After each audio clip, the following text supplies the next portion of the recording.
제가 기도하고 함께 사경의 집회 시작하겠습니다. 사랑해 주님 감사합니다. 이렇게 좋은 장소와 또 좋은 시간을 허락하여 주셔서 함께 주님의 성전에 모여 주님을 예배하고 또 찬양하고 또 말씀을 사모하고 기도할 수 있는 시간 주심에 감사합니다. 시간 우리가 주님께만 집중하고 또 우리가 어지러운 마음 또 세상을 살면서 또 걱정과 근심이 있다면 이 시간 모두 내려놓고 오직 주님께만 집중하며 예배드릴 수 있도록 주님 인도하여 주옵소서. 살아계신 예수님 이름으로 기도드렸습니다. 아멘. 다름슈타트 중앙교회 둘째 날 사경에 오신 여러분들을 진심으로 환영합니다. 우리 옆 사람에게 환영의 박수 보내드릴까요? 네, 잘 오셨습니다. 환영합니다. 네,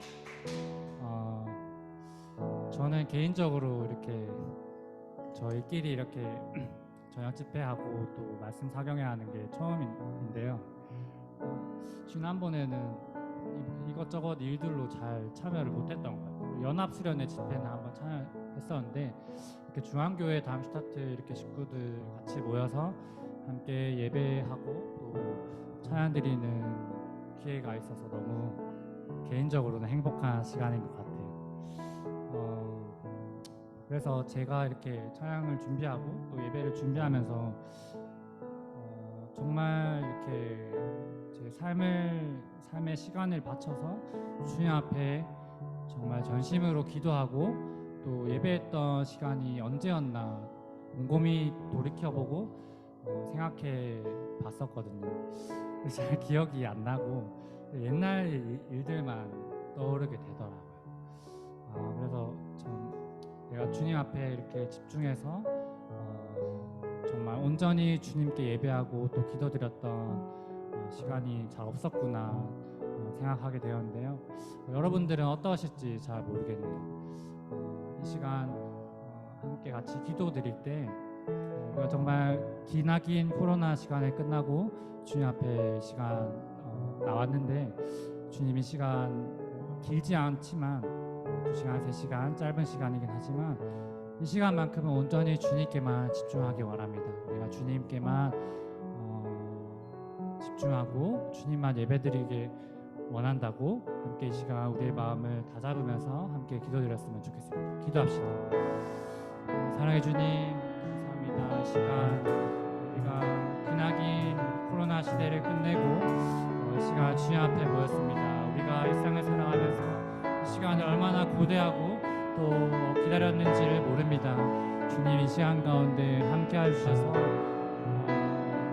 세상 가운데 살아갔던 그 마음의 짐들 또 우리 마음에 있던 그런 어려움들을 시간 모두 내려놓고 오직 주님께만 집중하고 주님만 찬양하고 주님만 예배할 수 있도록 주님 이 시간 가운데 함께해 주옵소서.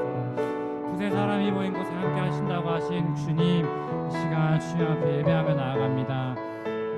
나의 마음 가운데 함께 해주셔서 나의 갈급한 영혼 갈급한 마음을 주님께서 붙잡아 주셔서 오로지 주님만 찬양하고 주님만 예배하고 또 주님과 깊은 교제의 만남을 허락하여 주옵소서. 부족하고 연약한 종이 주님 앞에 나아갑니다. 이 예배를 통하여서 이 집회를 통하여서 우리의 마음이 회복되고 우리가 다시 한번 주님 앞에 나가고 다시 한번 새롭게 결단하고 우리의 삶을 새롭게 바꾸는 그런 시간 될 수 있도록 주님 인도하여 주옵소서. 이 시간 찬양하며 나아갑니다. 예배하며 나아갑니다.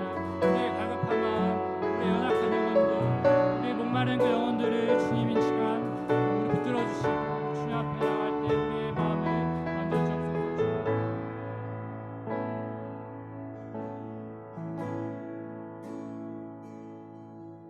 주께 가까이 날 이끄소서. 간절히 주님만을 원합니다. 채워주소서. 주의 사랑을 진정한 찬양 드릴 수 있도록 다시 한번 주께 가까이 주께 가까이 나리 간절히 주님만이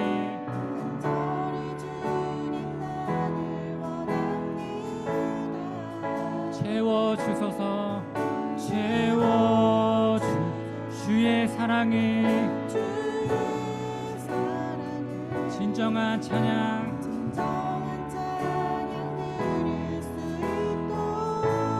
목마른 나의 영혼 목마른 나의 영혼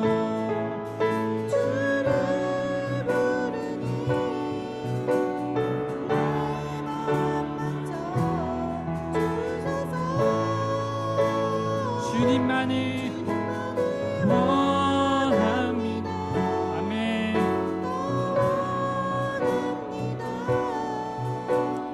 나의 맘 만져 다시 한번 처음부터 고백합시다. 주께 가까이 주께 가까이 날 이끄소서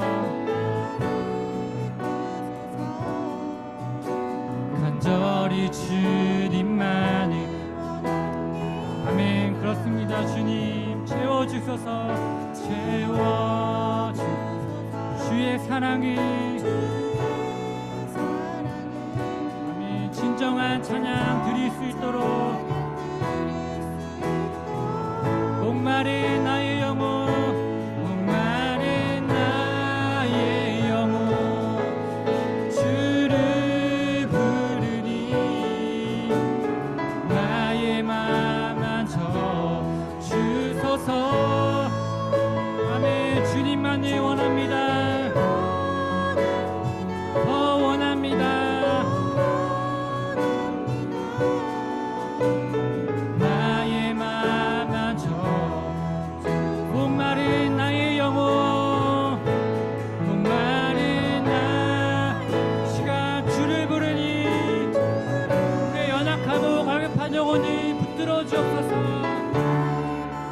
만져 주소서 시간 주님만을 원합니다. 더 원합니다. 우리 이 시간 다같이 기도하며 나아갑시다. 우리 갈급한 영혼을 만져달라고 시간께 주님께 기도드리겠습니다. 오 주님 이 시간 기도드립니다. 우리 갈급한 영혼 우리 목마른 영혼이 주님 앞에 나아갑니다. 그 영원한 생명으로 전해 우리가 주님 앞에 반응하기 원합니다.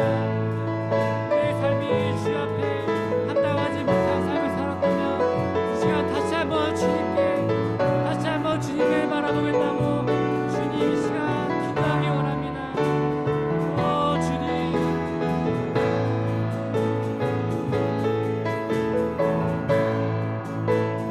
주님 이 시간 주님 앞에 나갑니다.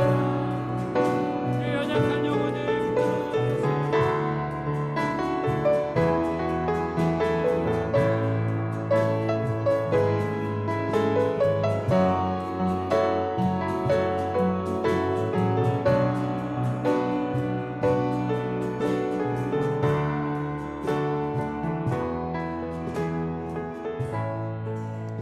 아멘. 살아계신 주님 이 시간 우리 연약한 영혼 부족한 영혼이 주님 앞에 나아갑니다.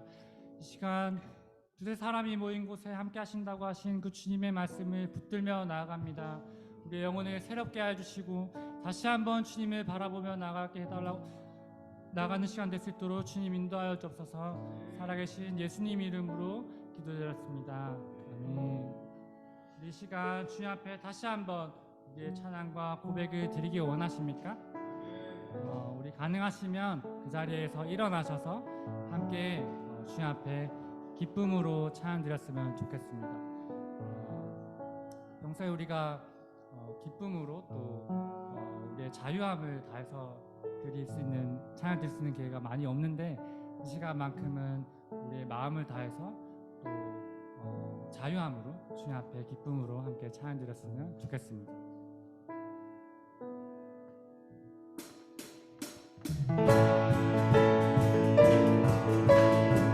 내게 세임 주시는 그 주님을 함께 기쁨으로 찬양합시다.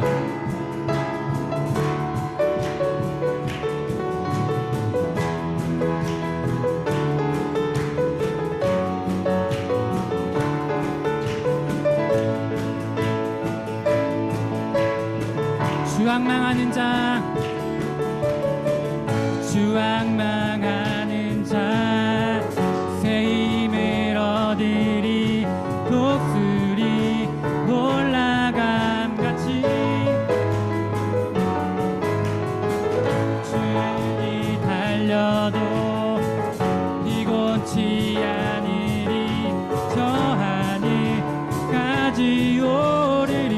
다시 한번 주악망하는 자, 주악망하는 자, 새 힘을 얻으리. 독수리 올라감같이 온종일 달려도 피곤치 않으리. 저 하늘까지 오르리. I will run to you. I will run to you. I will run with you. 주 앞에 설 때까지, 주 앞에 설 때까지 I will run to you. 주 성령 임할 때, 주 성령 임할 때 내 영혼 자유에 길하게 영이 임하네. 주 내 안에서 뛰놀며 춤추리. 내 양가 송아지같이 I will run to you. I will run to you. I will run with you. 주 앞에, 주 앞에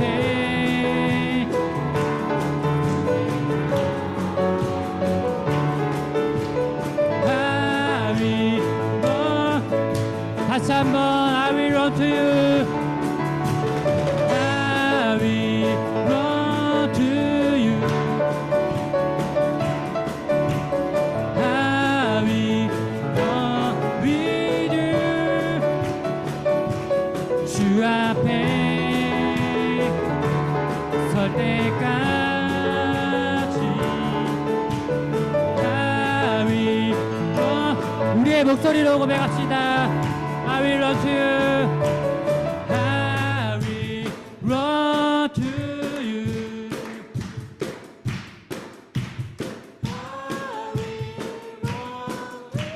다시 한번 I will run to you.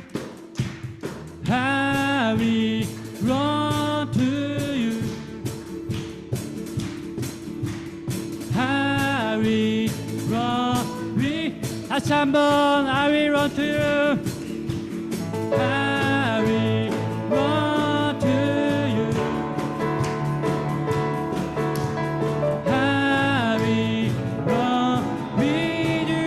주 앞에 설 때까지, 주 앞에 설 때까지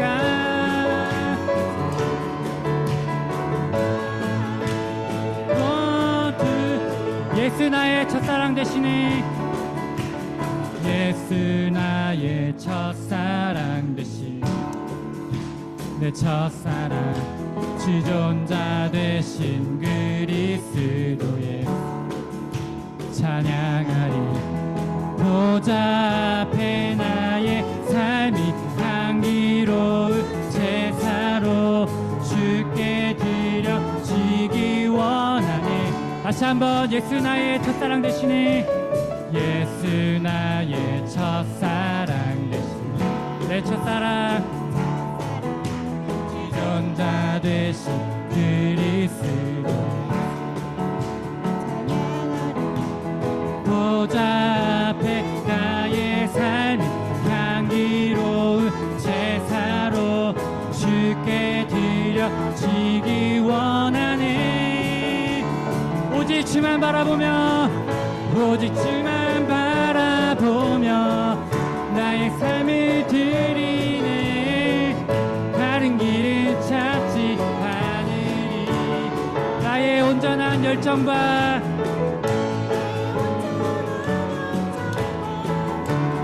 찬양이 되치네. 주의 길을 따라가리라. 다시 한번 예수 나의 첫사랑, 예수 나의 첫사랑 되신 내 첫사랑, 지존자 되신 그리스도 찬양. 보좌 앞에 나의 삶이 향기로운 제사로 주께 드려지기 원한. 다시 한번 보좌 앞에 나의 삶이 향기로운 제사로 주께 드려지기 원하네. 오직 주만 바라보며 오직 주만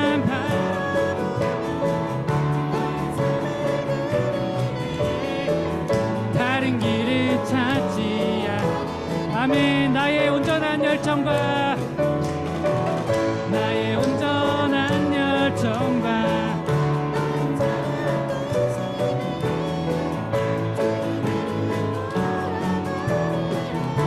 다시 한번 나의 오직 주만 바라보며 오직 주만 바라보며 나의 삶을 드리네.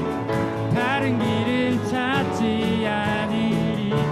나의 온전한 열정과 나의 온전한 열정과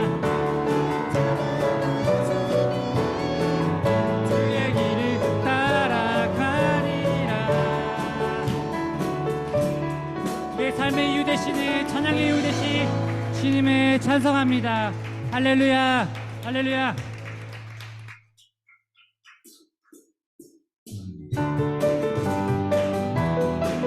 다시 한번 우리의 온 힘을 다해서 주님을 찬송합시다.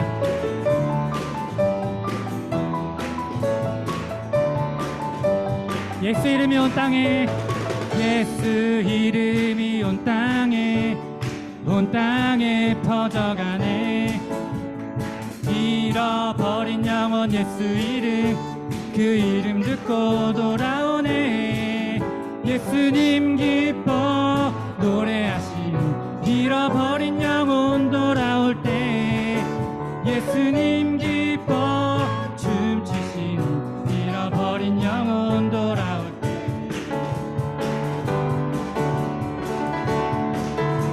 다시 한번 예수 이름이 온 땅에 퍼져가네. 잃어버린 영혼 예수 이름, 그 이름 듣고 돌아오네. 예수님 기뻐 노래하시는 잃어버린 영혼 돌아올 때. 예수님 기뻐 춤추시는 잃어버린 영혼. 하나님 기뻐, 하나님 기뻐 노래하시는 하나님 기뻐 춤추시니 희망이 영혼도. 하나님 기뻐, 하나님 기뻐 춤추시니 열방이 주께 돌아올 때. 하나님 기뻐 춤추시니 우리의 박수 치며 고백합시다. 예수 이름이 온 땅에 퍼져가네. 잃어버린 영혼 예수 이름, 그 이름 듣고. 다시 한번 예수 이름이 온 땅에 선포되네. 하나님의 나라 열방 중에 임하시네. 하나님 기뻐 노래하시니 열방이 주께 돌아올 때.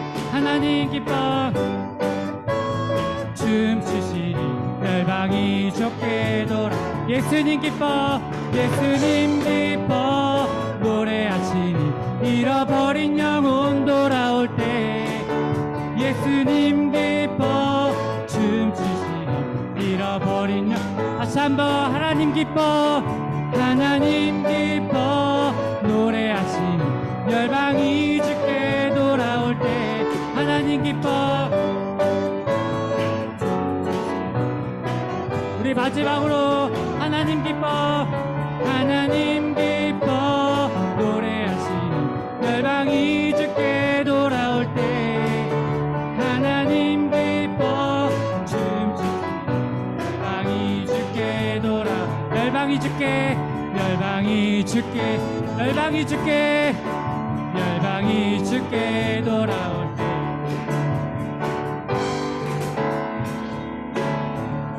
아멘. 네, 찬송의 이유 되시는 주님의 이름을 찬송합니다. 할렐루야.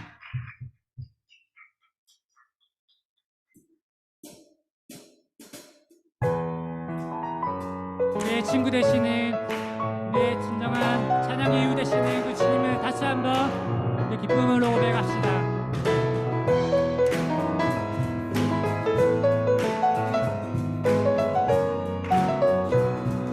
내 진정 사모하는 내 진정 사모하는 친구가 되시는 구주 예수님은 아름다워라. 산 밑에 백합하여 나는 새벽별 주님 영원할기라 주옵. 내 맘이 아플 적에 내 맘이 아플 적에 큰 위로 되시며 나 외로울 때 좋은 친구라. 주는 저 산 밑에 백합 빛나는 새벽별 이 땅 위에 내 몸의 모든 염려 내 몸의 모든 염려 이 세상 돌아가 나와 항상 같이 하여 주시고 시험을 당할 때에 악마의 계교를 즉시 물리치사 날 지키시는 온 세상 날 버려도 온 세상 날 버려도 주 예수 안 버려. 아멘. 주는 저 산 밑에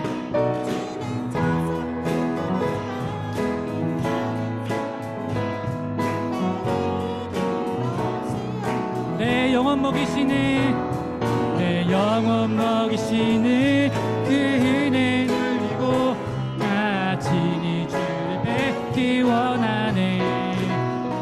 주는 저 산 밑에 백합 빛나는 새벽별 이 땅 위에 비길 것 내 맘이 아플 적에 내 맘이 아멘. 우리의 위로 되십니다. 주는 저 산 밑에 주는 저 산 밑에 백합 빛나는 새벽별 이 땅 위에 비길 것이 없고 네, 좋으신 하나님으로 고백합시다. 좋으신 하나님 좋으신 하나님 참 좋으신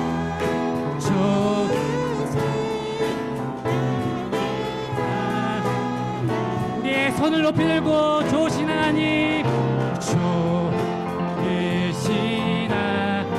좋으신 하나님 하나님 참 좋으신 나의 하나님 우리 손 높이 들고 박수 치면서 좋으신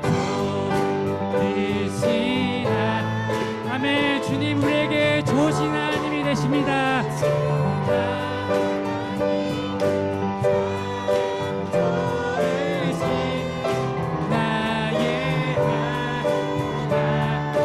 다시 한번 좋으신 하나님 좋으신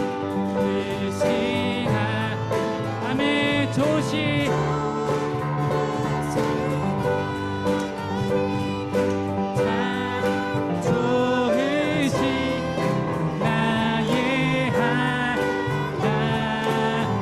좋으신 참 좋으신 나의 하나님 아멘. 주님 우리의 좋은 친구 되십니다. 우리 그 좋은 친구 되신 주님 앞에 감사와 영광의 박수 올려드립시다. 아멘. 할렐루야. 아멘.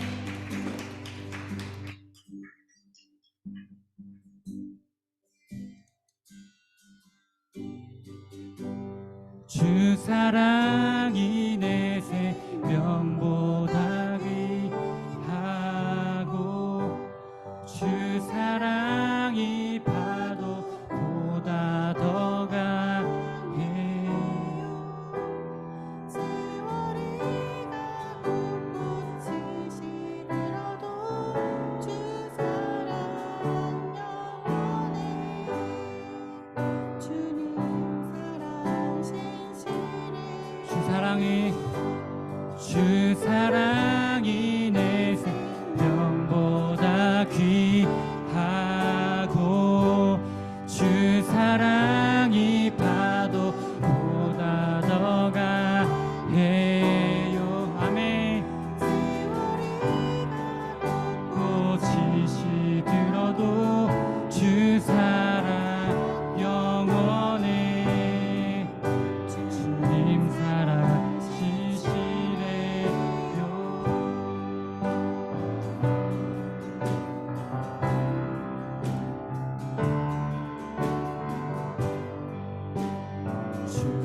다시 한번 주님을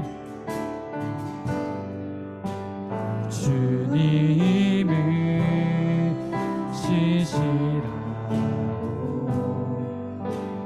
항상 거기 계시 아멘. 주 사랑 뭐라 할까.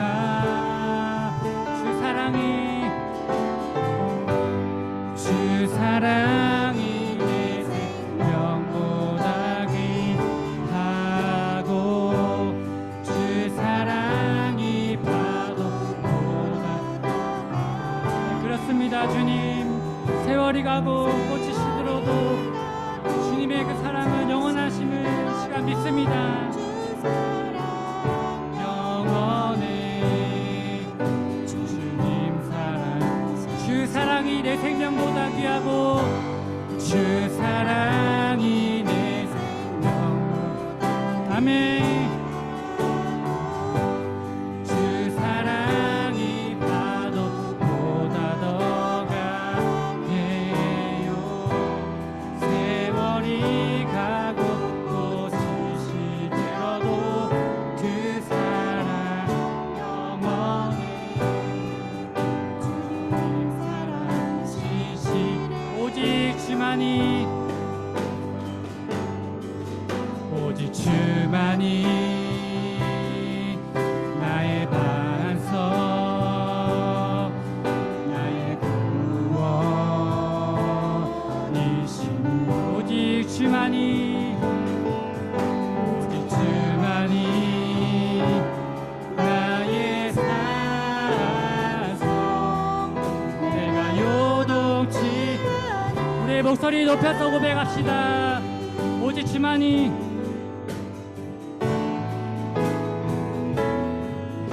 오직 주만이 나의 반석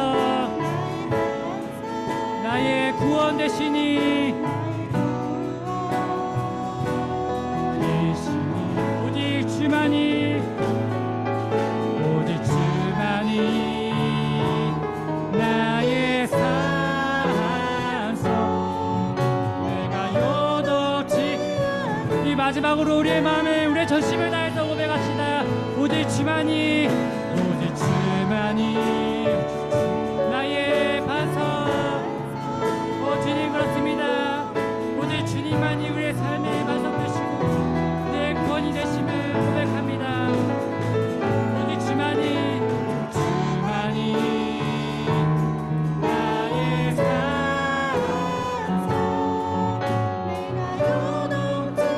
이 시간 다 같이 기도합시다. 우리 주님만이 나의 산성 되시고 반석 되신다고 이 시간 나의 모든 것을 드리며 함께 기도합시다.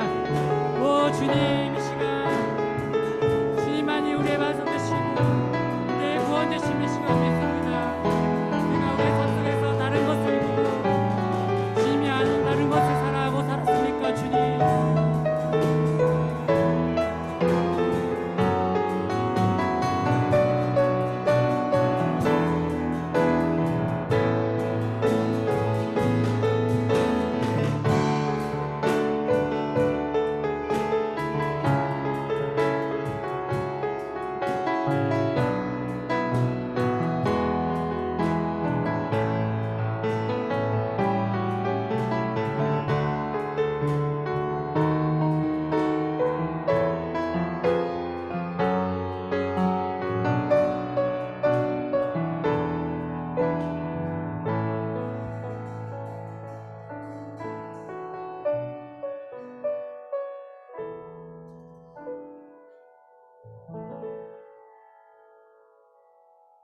우리의 구원이신 전능하신 아버지 하나님을 찬양합니다.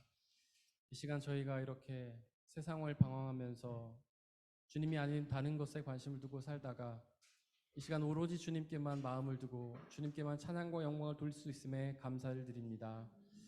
간절히 소망하오니 우리의 흩어진 마음을 모아주시고 나락에 떨어진 우리의 영혼을 다시금 구원하여 주시고 주님의 품으로 인도하여 주시옵소서. 말씀으로 살아서 역사하신 하나님, 이 시간 우리에게 말씀하여 주시고 우리가 오로지 당신의 말씀을 통해 당신을 경험하게 하시고 그 말씀을 통해 구원의 은혜를 경험하게 하시고 그 말씀을 통해 참된 기쁨과 자유와 평강을 누리게 하여 주옵소서. 우리 귀한 강사 목사님, 지영원 목사님 주님 세우신 줄을 믿습니다.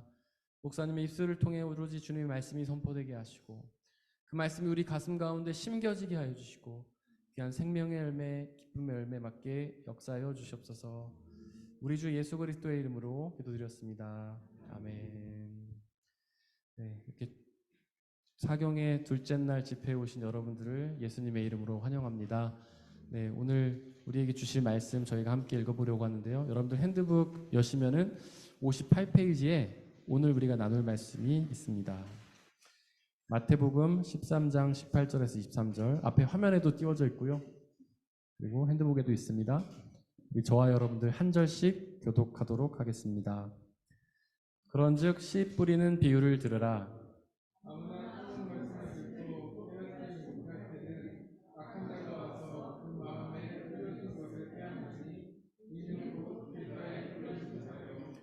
돌밭에 뿌려졌다는 것은 말씀을 듣고 즉시 기쁨으로 받되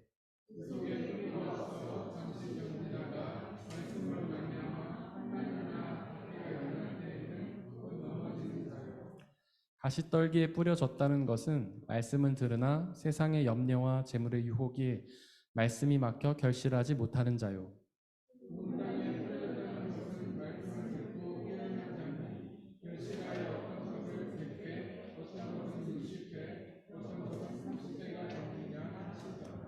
아멘.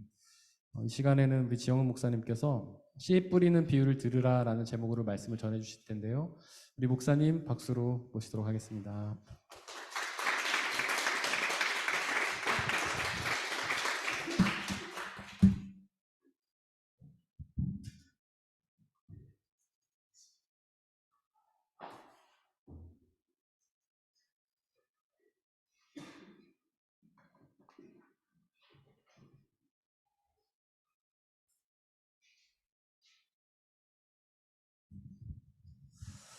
네, 반갑습니다. 두 번째 날입니다.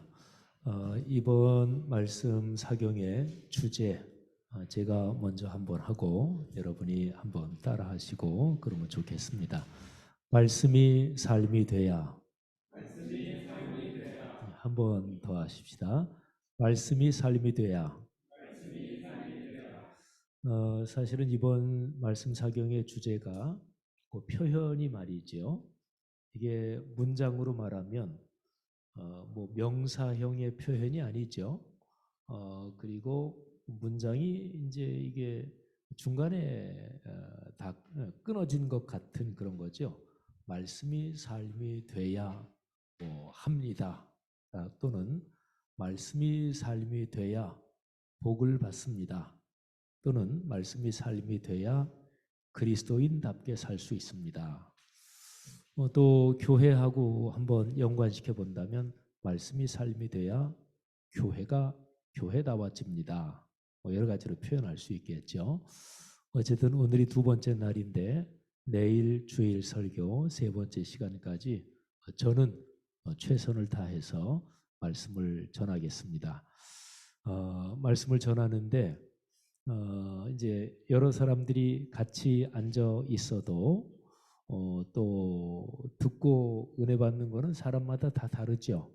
그런데 설교자로서 책임은 열심히 전하고 기도하는 마음으로 하나님 제가 말씀을 전할 때 성령께서 오늘 여기 모인 회중 이 귀한 분들 한 사람 한 사람 마음 문을 열게 하시고 또 말씀으로 역사하셔서 전하는 말씀이 이분들의 삶에서 작동하게 하옵소서.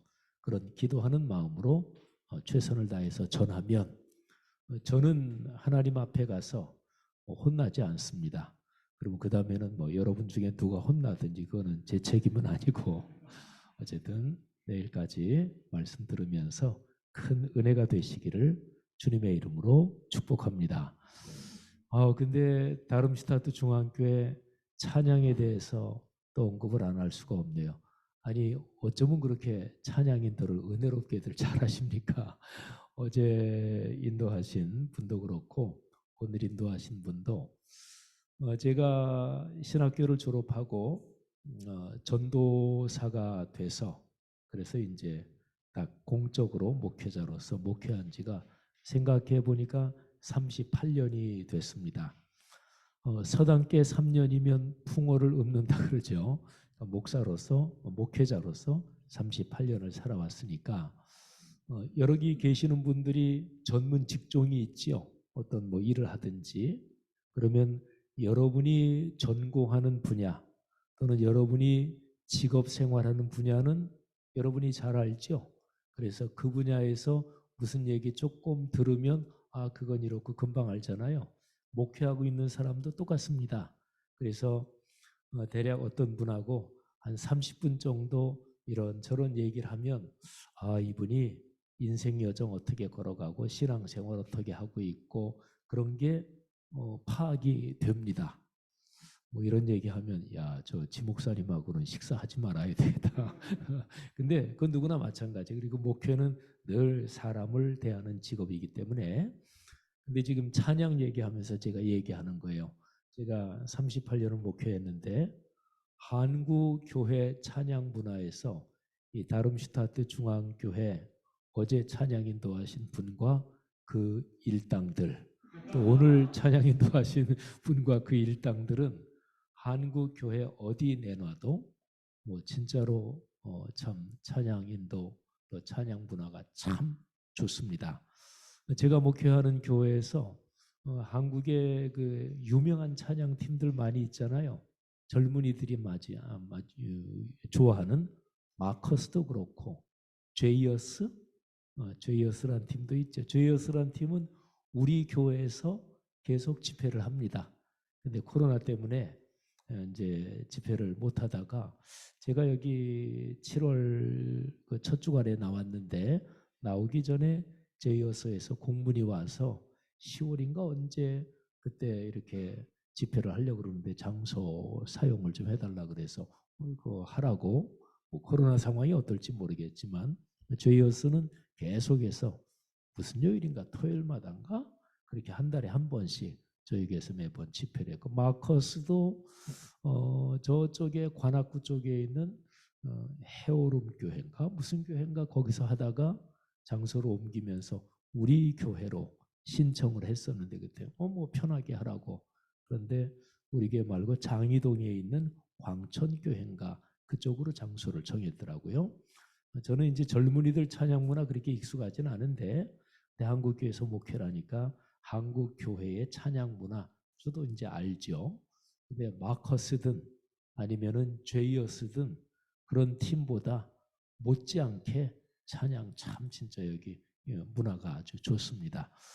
한국에서 현장에서 목회하다가 온 목사 얘기니까 또 목사가 마이크 잡고 뭐 없는 말 하겠어요. 그러니까 다름슈타트 중앙교회 찬양 문화의 영성이 참 좋습니다. 제가 참 좋아하는 스타일입니다. 저는 앞에서 너무나 막 이렇게 찬양을 막 현란하게 뭐 저희여서도 보니까 앞에서 찬양하면서 이 안개 있죠? 그런 것도 조금 쓰기도 하고 그다음에 뭐 칼라 조명도 뭐 되게 그런 거 하잖아요, 그죠? 저는 그런 거 별로 사실은 안 좋아하는데 어쨌든 찬양인도 참 잘하셨고 귀한 섬김 감사하고 어제 인도하시는 분이 이 교회 모르겠는데 어떤 분이 찬양 인도자 또 있고 또 여기 악기 하시는 분들 참 귀한 사역입니다. 하나님께서 주신 사명으로 알고 꼭 쥐고 그렇게 사역하시기를 바랍니다. 축복합니다.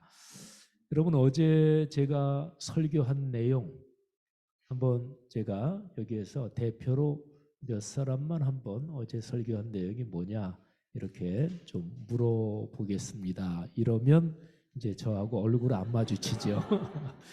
제가 뭐 그런 거 모르겠어요. 그러니까 물어보지는 않겠습니다. 근데 어쨌든 어제 마태복음 12장 46절부터 50절 제가 말씀드렸죠. 잠깐만 요약을 하면 이 세상에서 제일 중요한 인간관계 본능적으로 또 사회적으로 또 어떤 관계로도 그거는 가족이라 그랬죠. 그런데 예수님께서 가족과 연관해서 도발적이고 또는 혁명적이고 또는 통속적인 상식을 뒤집어 엎는 발언을 하셨어요. 예수님의 어머니 마리아, 동생들이 예수님의 말씀을 가르치고 계셨을 때 찾아오지요. 사람이 워낙 많아서 예수님 바로 만나지 못하고 기다리고 있다.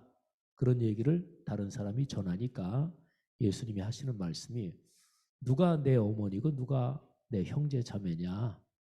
하나님의 뜻대로 사는 사람, 행동하는 사람이 내 어머니요 형제 자매, 하나님 나라의 가족이다. 사실은 굉장히 혁명적인 발언이잖아요. 예수님께서 혈통의 가족을 경시하신 분은 아니에요. 그것도 어제 잠깐 말씀드렸죠. 근데 예수님의 그 말씀에서 중심은 하늘아버지의 뜻, 그거는 66권 성경에 기록되어 있는 거죠. 그러니까 성경 말씀대로 사는 사람, 말씀이 삶이 되는 바로 그런 삶, 거기에 하나님의 나라가 있고 또 하나님 나라의 가족이 거기 있고 그게 바로 기독교 신앙의 핵심이다. 심장이다. 이제 그게 어제 제가 드린 설교의 내용이었어요. 그래서 맨 마지막으로 성경 말씀 묵상 꼭 하며 삽시다. 그게 어제 결론이었죠.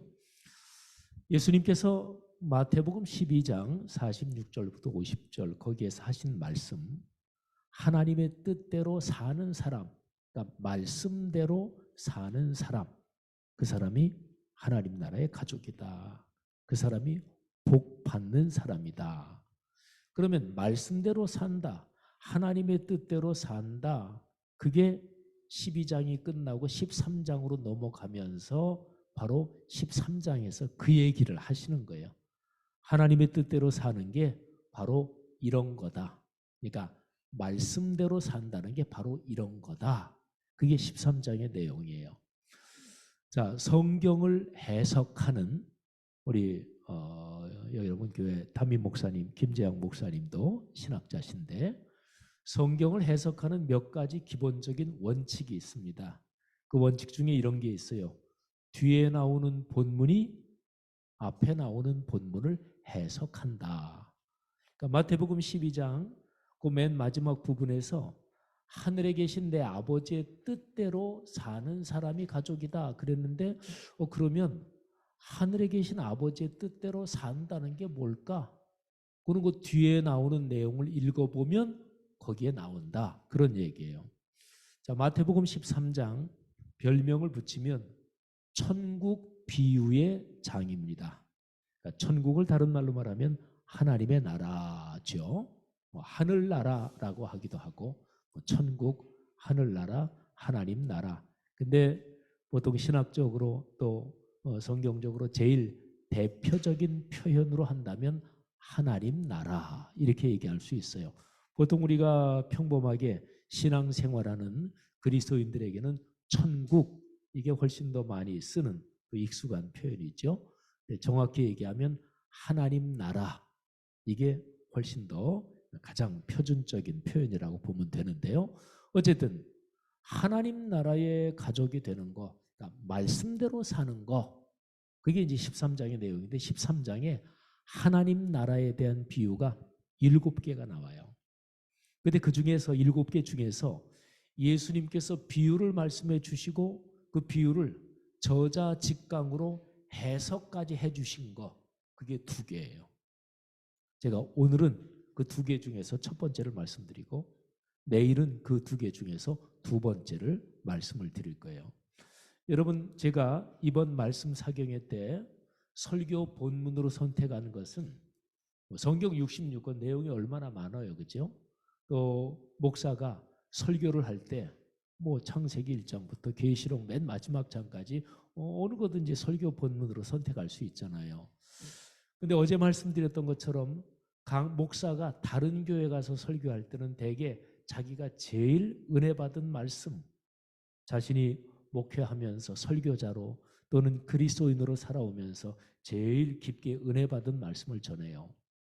그런데 그거 말고 목회자 중에서 66권 성경 전체의 내용 흐름, 그 구조, 그걸로 봐서 성경 전체의 흐름에서 이거는 핵심적인 부분이다. 그런 말씀을 전할 때도 있죠. 그러니까 이번에 제가 말씀 사경회 때 본문으로 선택한 거는 지목사가 은혜 받은 거, 뭐 은혜 받은 말씀 있고 성경 전체에서 성경 내용의 구조적인 흐름에서 핵심적인 그런 게 아닐 수도 있어요. 그죠? 예, 뭐 어떤 한 구절에서 뭐 갑자기 은혜 받고 이럴 수도 있으니까. 근데 오늘 이 말씀은요. 제가 은혜 받은 말씀이기도 하지만 플러스 더하기 성경 66권의 구조적으로 중요한 얘기입니다. 그러니까 마태복음 13장 이거를 빼면 성경 전체의 이야기 구조가 상당히 불안정해집니다. 특히 마태복음의 이 흐름에서는 그렇습니다.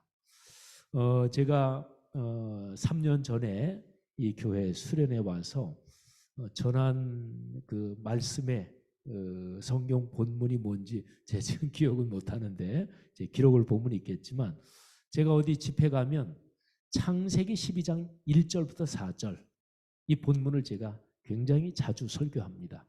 거의 어디 집회 갈 때마다 사실은 그거를 본문으로 제가 설교를 해요. 아마도 제가 3년 전에 여기 수련회 왔을 때 그 본문 설교하지 않았을까 제가 지금 그렇게 생각을 하는데요. 그런데 창세기 12장 1절부터 4절은 창세기부터 계시록까지의 성경 흐름의 구조가 있잖아요. 그걸 건축물로 본다면 12장 1절부터 4절을 빼면 이 전체 건축 구조물이 무너져 버립니다. 그러니까 구조적으로 그렇게 중요한 말씀이에요. 창세기 12장 1절부터 4절은. 근데 오늘 제가 전하는 마태복음 이 13장 내용은 그 정도까지는 아니지만 이것도 성경 전체 흐름으로 아주 중요한 내용이에요. 여러분들이 그토록 또 뭐 하여튼 뭐 여러분께 목사님도 마찬가지인 저도 신학을 전공하고 또 신학교에서 티칭까지 하고 그런 사람이니까 야 중요한 내용이구나 이렇게 생각하고 들으시면 돼요. 자, 7개의 비유 중에서 예수님께서 해석까지 해주신 2개의 비유 중에 첫 번째 저 유명한 씨 뿌리는 비유입니다. 마태복음 13장 3절부터 9절에서 예수님께서 일단은 비유로 말씀을 해주세요. 자, 그리고 나서 중간에 이런저런 다른 내용이 나오죠. 그리고서 이제 오늘 성경 본문 말씀 18절부터 23절 여기에서 예수님이 해석을 해주십니다. 자, 우리 그리스도인들에게 이 씨 뿌리는 비유는 굉장히 많이 익숙한 그런 내용 중에 하나지요.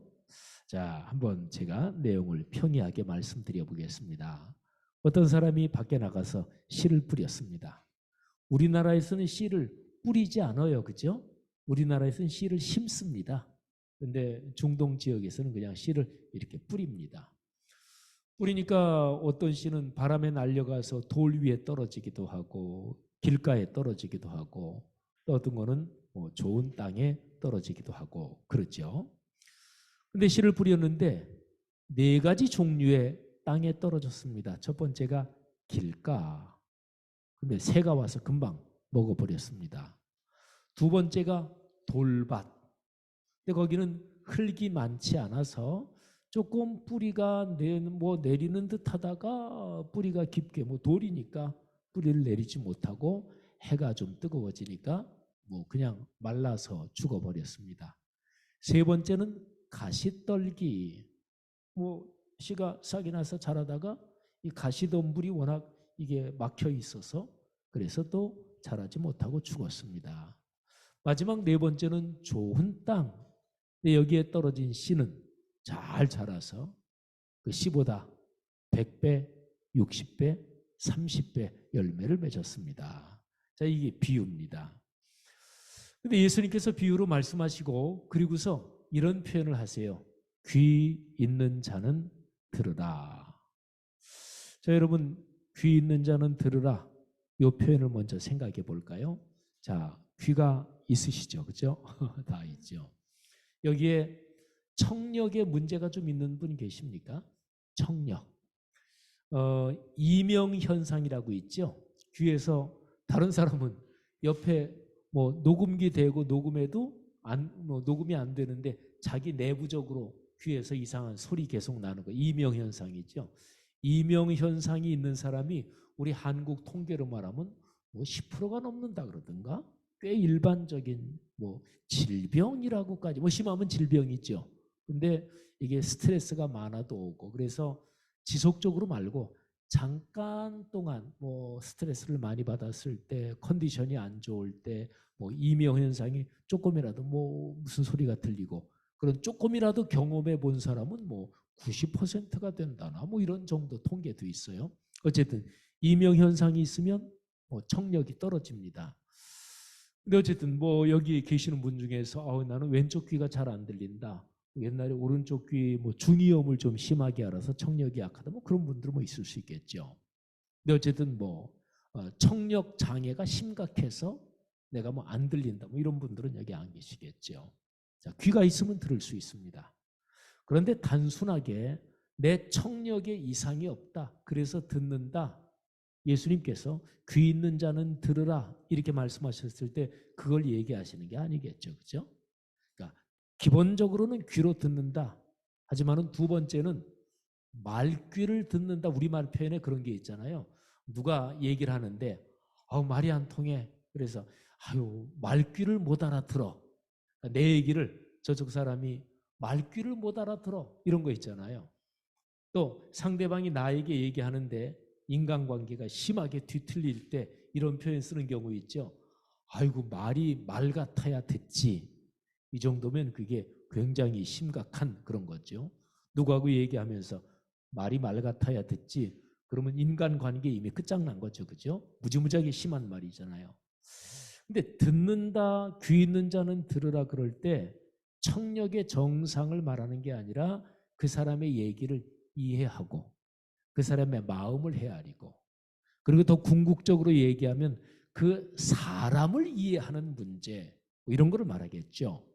근데 예수님께서 하나님의 말씀을 들어야 된다, 뭐 이걸 말씀하는 거니까 마음을 열고 그리고 겸허하게 하나님의 말씀을 듣고 그 말씀대로 산다, 이거를 말하는 거겠죠.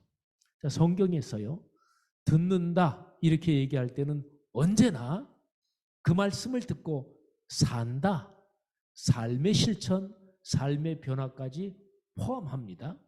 성경에서 들으라, 듣는다 얘기할 때는 언제나 삶의 변화, 삶의 실천까지 다 포함해요. 성경에서 안다, 예를 들어서 하나님을 안다, 뭐 여호와를 알라, 뭐 주님을 안다, 성경에서 안다 이렇게 얘기할 때도 역시 마찬가지입니다. 삶의 실천, 삶의 변화까지 다 포함한 표현이 안다, 그리고 듣는다, 이런 표현이에요. 예수님께서 이 씨 뿌리는 비유를 말씀하시고 나서 맨 마지막으로 이런 표현을 하셔요. 귀 있는 자는 들으라. 여러분 잠깐 예수님의 심정을 한번 생각해 보시겠어요? 예수님께서 귀 있는 자는 들으라 이 말씀을 하실 때 얼마나 안타까우셨을까요? 문맥을 잠깐 말씀드릴까요? 자, 13장 3절부터 9절까지 씨 뿌리는 비유를 말씀하시잖아요. 그런데 11장, 12장 그 앞에 2장 읽어보면은 예수님하고 바리새인들, 서기관들이 계속해서 충돌합니다. 근데 갈 때까지 다 가요. 어느 정도까지 충돌하냐면 바리새인과 서기관들이 예수님이 병자를 고치고 이런 걸 보고서 진짜 뭐 갈 때까지 다 간 말을 합니다. 저 예수란 자가 귀신의 왕 바알세불의 힘을 빌려서 저렇게 귀신을 쫓아내고 기적적인 일을 한다. 이 정도 얘기니까 뭐 이거는 뭐 할 말 못할 말 다 하는 거잖아요. 예수님도 거기에 대해서 무지무지하게 강력하게 말씀을 하십니다. 저 유명한 얘기죠. 성령을 모독하는 죄. 그 죄는 이 세상에서 용서받지 못한다. 그뿐 아니라 오는 세상에서도 용서받지 못한다. 예수님이 그 얘기하시는 건 사실은 문맥을 보면 바리새인과 서기관들이 성령을 지금 모독하고 있다, 이 정도 얘기예요. 그러니까 그 당시 바리새인 서기관들은 하나님 말씀의 선생들입니다. 서기관들, 랍비들입니다. 그런데 이 사람들하고 예수님하고 정면으로 충돌하고 그리고 완전히 갈 때까지 다 가는 거예요. 자, 이런 상황 속에서 예수님께서 비유로 말씀하십니다. 그리고 끄트머리에 이렇게 말씀하세요. 귀 있는 자는 들어라. 예수님의 심정이 얼마나 안타까우셨을까요? 자, 2000년 전엔 그랬는데, 자, 오늘 우리는 예수님이 이 마태복음 13장 이 말씀을 가르쳐 주신 그때로 비하면 우리 2000년 뒤에 지금 있잖아요. 그러면 2000년 전에 예수님께서 사람의 몸을 입고 이 땅에 계실 때 너무나 안타까우셔서 그 당시에 말씀의 선생, 말씀의 스승들이 하나님의 말씀을 듣지 못하고 하나님을 대적하고 정면으로 거역하고 뭐 이런 상황을 보면서 너무나 안타까우셨고 그래서 귀 있으면 좀 들어라 이렇게 말씀하셨는데 오늘 우리에게 예수님의 이 말씀은 어떤 의미를 가지고 있을까요? 여기에 우리 여러분과 저까지 다 포함해서 예수님이 보시면서 야, 좀 귀 열고 마음을 열고 들었으면 좋겠다. 이렇게 안타깝게 그렇게 생각하시는 사람이 이 중에 혹시 예수님이 보시기에 없을까요? 아니면 예수님께서 오늘 여기에 계신 분을 보면서 참 고맙고 뭐 예를 들어서 어른이 할머니 할아버지가 부모가 작은 아이한테 아우 착하다 어유 대단해 이렇게 칭찬하는 것처럼 고맙다 착하다 나의 말씀을 나의 얘기를 거룩한 진리의 말씀을 그렇게 귀를 열고 마음을 열고 들어서 참 고맙고 착하고 복받을 사람아 이렇게 또 말씀하시는 그런 사람들이 또 누구일까요? 자 아무튼요 귀 있는 사람은 들으라 그리고 비유를 끝내셨어요. 근데 이제 그 뒤에 다른 비유도 말씀하시고 그리고 좀 이제 집에 들어가 계실 때 예수님께서 이제 계시는데 제자들이 질문하는 거예요. 주님, 아까 사람들 많이 있을 때 씨 뿌리는 비유를 말씀해 주셨는데 그거 좀 해석 좀 설명 좀 해주세요. 그래서 오늘 그 설교 본문 말씀이 바로 예수님이 그거를 해석을 해 주시는 거예요. 저자 직강입니다. 그죠? 아주 중요하죠. 그런데 오늘 여기에서 아주 중요한 거를 한 가지 더 말씀드리고 해석 부분을 말씀드릴 텐데 조금 더 밑으로 읽어 내려가 보면 여러분에게 그거 다 이제 복사해서 나눠 드렸는데요. 좀 더 내려가 보면 35절에 이런 말씀이 있어요. 내가 입을 열어 비유로 말하고 창세로부터 감추인 것들을 드러내리라. 예수님이 이거는 구약 성경 말씀을 인용하시는 거예요. 예수님이 마태복음 13장에서 하나님 나라 천국에 대한 비유를 7개를 말씀하시는데 이 내용이 창세부터 감추었던 비밀을 내가 지금 풀어서 알려주고 있다. 그걸 드러내고 있다. 지금 이런 얘기예요. 자, 여러분 이런 질문 한번 던져볼까요? 지금까지 살아오시면서 야, 이거 대단한 비밀이네. 그런 체험했던 것 중에서 가장 기억에 남는 거 한번 뭔지 생각해 보세요. 자, 다른 사람은 비밀이 그런 거잖아요. 누구에게나 다 알려져 있는 건 비밀이 아니잖아요. 다른 사람은 모르는데 그런데 나만 알아. 이럴 때 익사이팅 하잖아요. 어떤 사람하고 친하게 되려면 이런 표현을 그 사람한테 하는 게 좋습니다. 이거는 너한테만 얘기하는 거야. 그러고서 또 사람한테마다 다 그렇게 하지 말고 그러면 나중에 뽀록 나면 인간과에 틀어져요. 근데 진짜로 어떤 중요한 문제인데 내가 이 친구는 신뢰할 수 있다. 이분은 내가 신뢰할 수 있다. 내가 집사님한테만 사실은 내 기도 제목 부탁하면서 다른 사람 아무한테도 얘기 안 했는데 집사님한테만 부탁합니다. 그러면 이 얘기를 듣는 상대방은 얼마나 기쁠까요? 제가 목회자로서 말씀드리는 거는 우리 교회 성도들 중에 이제 이런저런 기도 제목을 이제 담임 목사한테 부탁을 하잖아요. 그러면 저는 성도님들한테 들으면 그 기도 제목을 제 휴대전화 여기에다가 메모를 해놓는데 휴대전화 일정표에 토요일에는 제가 늘 기억해야 될 거를 토요일 날에 다 메모를 해놓습니다. 그래서 제 일정표에서 토요일만 쭉 클릭하면 그러면 토요일에 제가 받았던 기도 제목. 그래서 토요일은 늘 클릭하면서 거기에 나온 거 기도하고 이제 그러죠. 근데 갑자기 어느 날 카톡이 오고 또는 전화가 옵니다. 목사님, 우리 손자 그 고등학교에 합격했어요. 근데 얼마나 기뻐요. 그죠? 저도 계속 기도했는데. 근데 목사로서 사람으로서 목사도 사람이니까 더 행복한 거는 이런 얘기를 들을 때요. 목사님, 지금 그 얘기 듣고 제일 처음 목사님한테 말씀드리는 거예요. 그러면 굉장히 기분이 좋습니다. 제가 처음으로 들었으니까. 이제 그런 거죠. 자, 어쨌든 어떤 비밀이든지 어떤 굉장히 중요한 얘기든지 또는 살아오면서 야, 이런 것도 다 있구나. 그런 걸 알았을 때 제일 익사이팅한 걸 한번 머릿속에 떠올려 보세요. 자, 어떤 것입니까? 저는 이제 아무래도 또 여기서 공부하면서 또 그랬던 사람이니까 제가 아까 이제 이 설교를 이렇게 생각하면서 성도님들한테 이런 질문을 던져야지. 그리고 제 경우도 한번 생각을 해봤어요. 근데 제가 독일에서 살면서 그런 경험들이 뭐 여러분들 독일에 사시니까 제가 옛날에 유학하면서 그런 경험 중에서 보니까 한 대여섯 가지가 떠올라요. 근데 그 중에서 한 가지가 제가 여기 플로막이 많잖아요. 근데 플로막에서 책을 한 권 딱 발견했는데 와, 이 책은 저도 신학을 계속 공부하는 중이었으니까 이게 중요한 책인 거 제가 잘 알아요. 전부터 한국부터 알고 있었어요.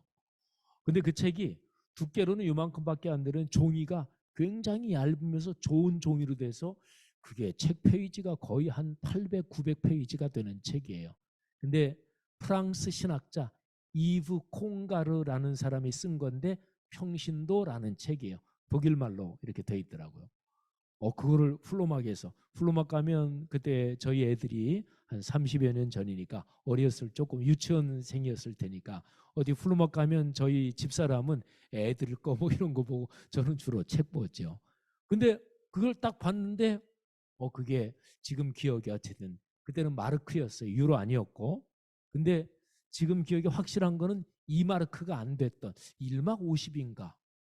야, 이거는 제가 그걸 보고서 얼마나 막 가슴이 떨렸든지 제가 지금도 가지고 있죠.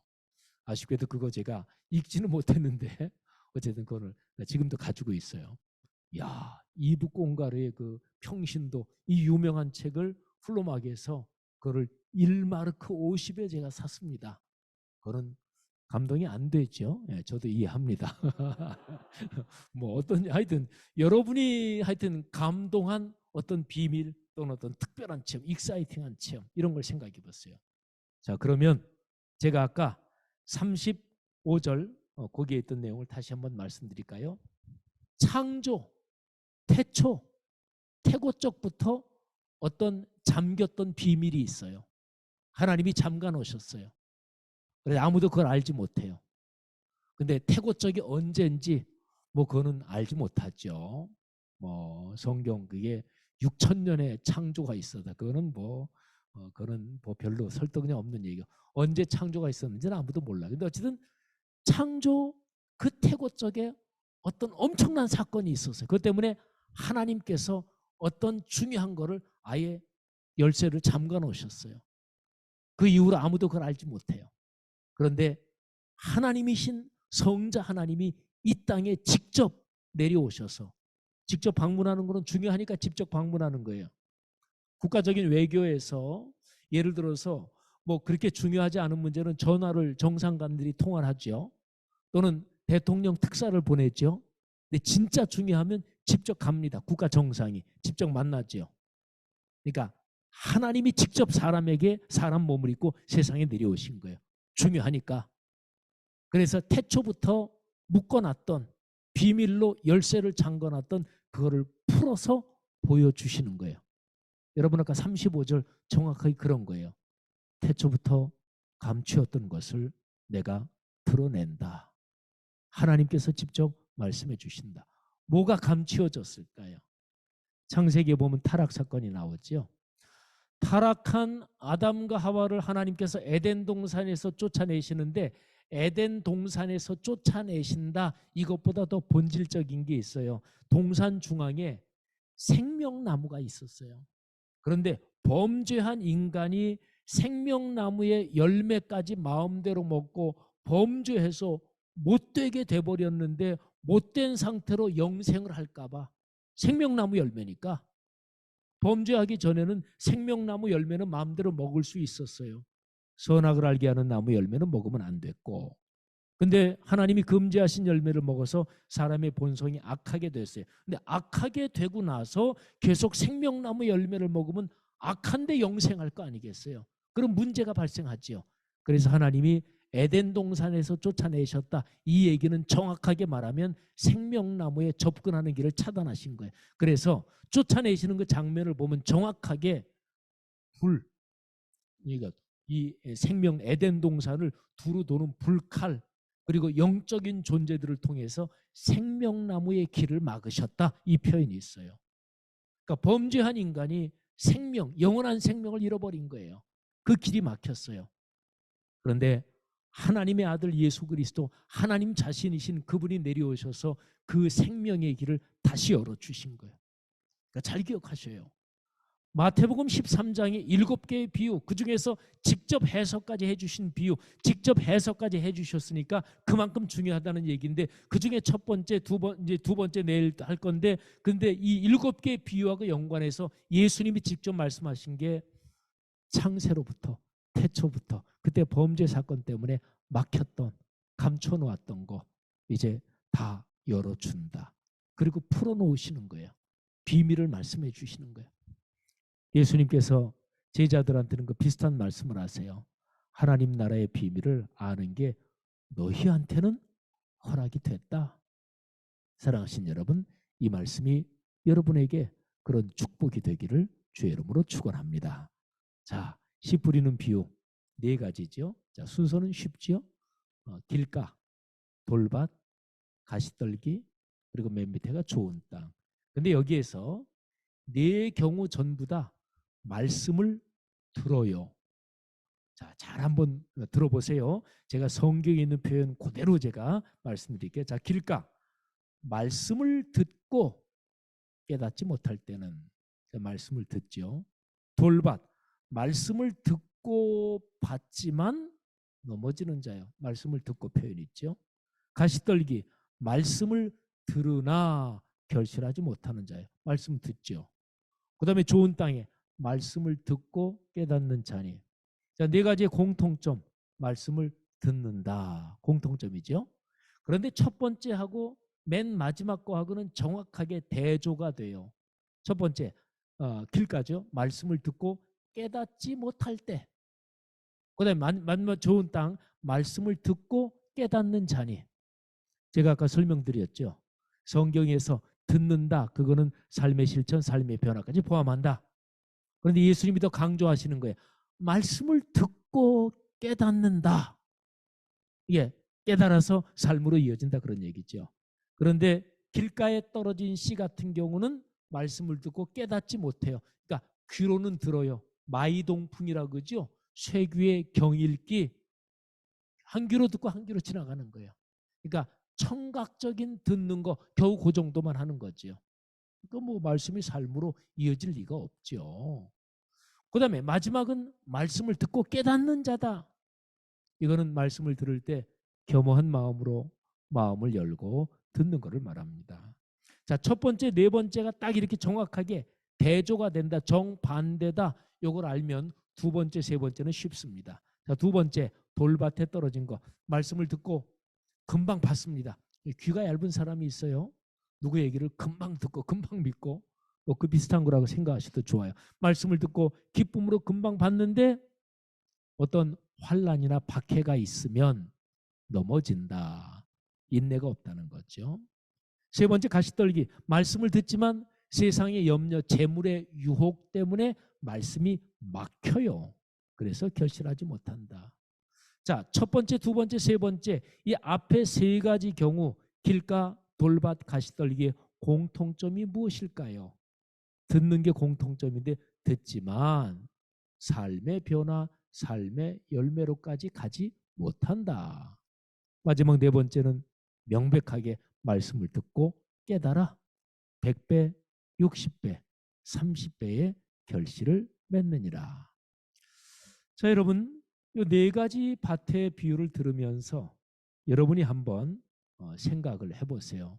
아, 나는 네 가지 밭의 비유 중에서 어떤 경우에 해당할까? 자, 한번 네 가지 제가 첫 번째부터 해서 자기가 해당되는 경우 한번 일어서시면 목사님이 좀 기록을 하시고, 이렇게 한다 그러면은 다음부터 절대로 지영훈 목사 이제 온다 그러면 아, 목사님 지 목사님 오시면 안 돼요 그러겠죠. 그래서 제가 그렇게는 안 할 테니까. 자, 네 가지 밭이 어떤 경우일까? 근데 제가 이제 목사로 38년 목회 38년 했다 그러잖아요. 뭐 저도 이제 목사이기 전에 그리스도인이니까 심리는 다 비슷해요. 사람 심리는. 네 가지 중에서 내가 어디에 속할까? 이렇게 한번 스스로 질문을 던져본다면 첫 번째는 나는 아니다. 이런 생각은 다 쉽게 할 거예요. 말씀이 길가에 떨어졌다 그러면 마귀가 와서, 그러니까 말씀을 사모하는 마음도 없고 그냥 한 귀로 듣고 아유 강사 말 잘한다 뭐 아유 뭐 괜찮은 얘기네. 그러면 이제 길가에 떨어진 시 새가 와서 먹어버린다. 마귀가 그 말씀을 금방 뺏어가 버립니다.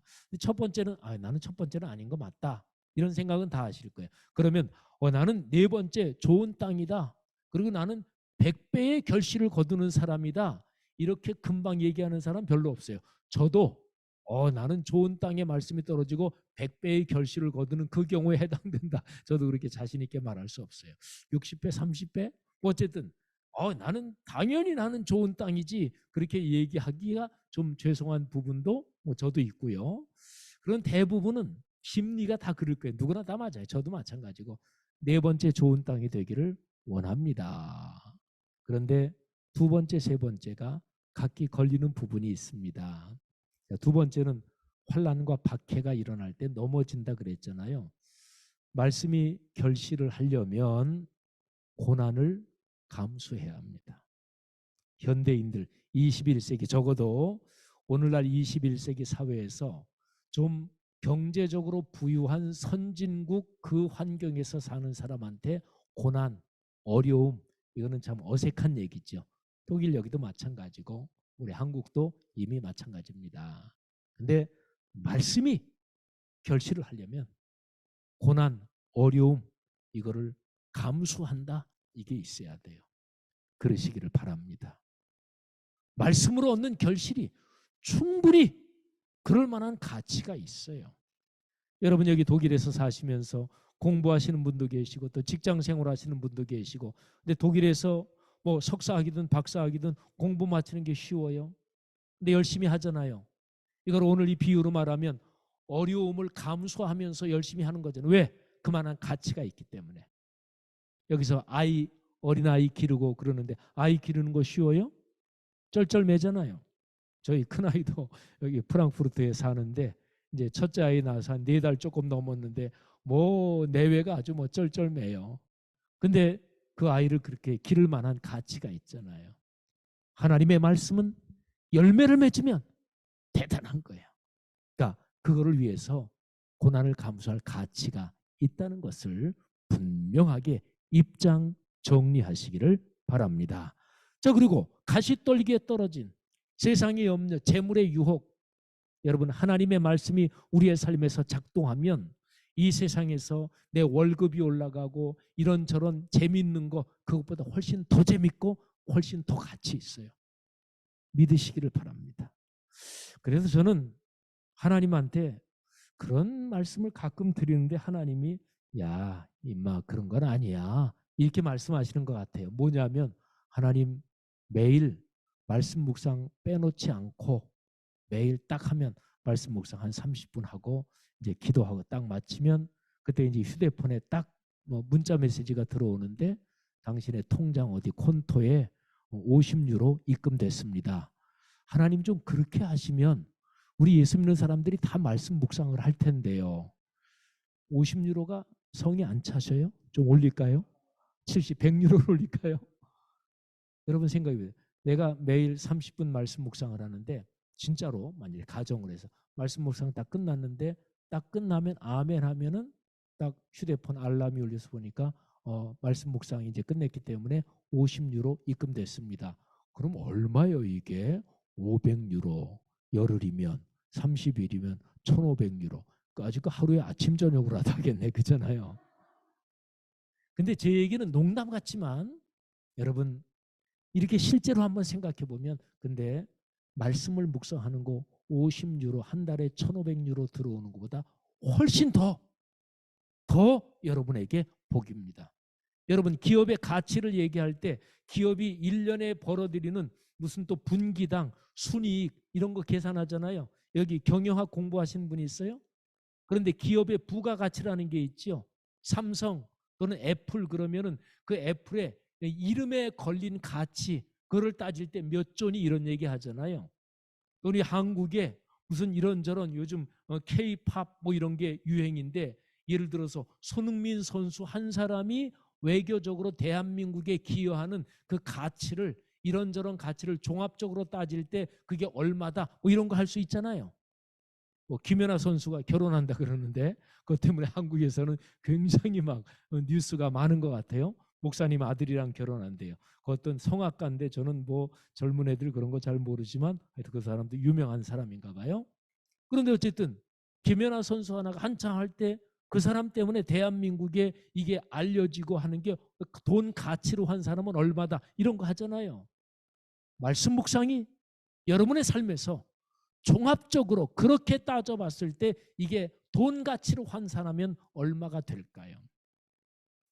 인생 여정 그리스도인으로 걸어가면서 말씀 묵상 기도에 전혀 훈련이 되지 않은 채로 교회는 왔다 갔다 하고 또 모태신앙이고 또는 어렸을 때부터 교회는 늘 다녔고 평생 교회는 다니지만 말씀 묵상의 훈련이 안 되고 인생 여정 쭉 걸어서 50, 60 또는 인생 40대 한참 어떤 심각한 위기가 닥쳤을 때 그때 말씀 묵상이 늘 훈련이 됐더라면 넉넉히 이기고 위기가 닥친 게 오히려 레슨이 돼서 내 삶의 디딤돌이 됐을 텐데 그러지 못하고 인생 중반에 꺾이고 혹은 50대 60대에 심각한 인생의 위기에 부딪혀서 인생이 파산하는 거 그런 경우도 있을 수 있겠죠. 그런 걸 생각하면 말씀 묵상은 일반 기업에서 종합적인 가치로 따지는 그런 식으로 하면 이거는 어마어마한 가치가 있습니다. 그러니까 어려움을 감수할 가치가 있고요. 또 내가 돈 버는 게 금방 급하고 뭐 내가 세상적으로 재미있는 게 있고 재미있으면 휴대폰 들고 게임 하루에 1시간 이상씩도 하잖아요. 뭐 여기서 한국 드라마도 많이 보십니까? 제가 옛날에 여기서 유학할 때는 그때 한참 허준 드라마가 유행했어요. 한국에서 MBC에서. 저는 허준 드라마는 보지 못하고 친구가 가지고 온 동의보감 그 소설 상중하로 된 거 그거를 읽고 나중에 한국 들어가서 허준 드라마 클립으로 뭐 여러 개 보고 그랬는데 여러분 그런 드라마 볼 때 뭐 하루에 어떨 때는 뭐 1시간 2시간도 하잖아요. 제가 셜록 홈즈 그 시리즈를 굉장히 좋아하거든요. 초등학교 때 그 반 뒤에 문고가 있었는데 셜록 홈즈 시리즈가 한 50권짜리 시리즈가 있어요. 그걸 초등학교 때 읽기도 해서 제가 셜록 홈즈 시리즈를 굉장히 좋아합니다. 그런 거 재미있으면 뭐 50분짜리 1시간짜리 서너 개도 보잖아요. 말씀 묵상이 그 정도 가치가 없을까요? 있겠죠. 아니 있는 정도가 아닙니다. 사랑하신 여러분, 좋은 땅에 떨어진 씨는 몇 배의 결실을 거둔다고요? 100배, 그리고 60배, 30배. 30배만 돼도 얼마나 대단한 거예요. 그죠? 그런데 기왕이면 하나님의 말씀을 묵상하고 그 말씀으로 여러분 삶의 행복, 기쁨, 또 삶의 보람, 삶의 짙은 만족이 100배가 되기를 주님의 이름으로 축복합니다. 사랑하신 여러분, 주님께서 씨 뿌리는 비유를 들으라 하고 해석해 주신 그 부분을 제가 오늘 말씀을 드렸습니다. 마태복음 13장. 여기 바라기는 이번 2022년 코로나 3년째 여기에 제가 와서 전하는 말씀이 여러분 중에서 평생 마태복음 13장 뭐 제가 목사로서 제 보람을 얘기한다면 지영은 목사님 그때 코로나 3년 차에 그때 오셔서 마태복음 13장 얘기해 주셨는데 그 얘기를 듣고 내가 평생 지금까지 살아오면서 그 말씀이 내 삶의 기둥 같은 말씀이 됐습니다. 그렇게 크게 은혜 받는 분 많이 있기를 주님의 이름으로 축복합니다. 기도하겠습니다. 제가 잠깐 기도하고 제 설교를 마치겠습니다. 하나님 아버지 은혜 감사합니다. 씨 뿌리는 비유를 들으라. 예수님께서 말씀해 주신 그 본문을 가지고 오늘 설교를 했습니다. 이 귀한 분들, 이 참으로 아름다운 공동체 다름슈타트 중앙교회 마태복음 13장 천국 비유의 장 이 말씀을 듣고 모두 삶의 변화, 삶의 실천으로 이어져서 100배, 60배, 30배의 결실 그런 복을 받고 누리고 넉넉하게 베풀며 나누며 살게 하옵소서. 예수님 이름으로 축복하며 기도합니다. 아멘.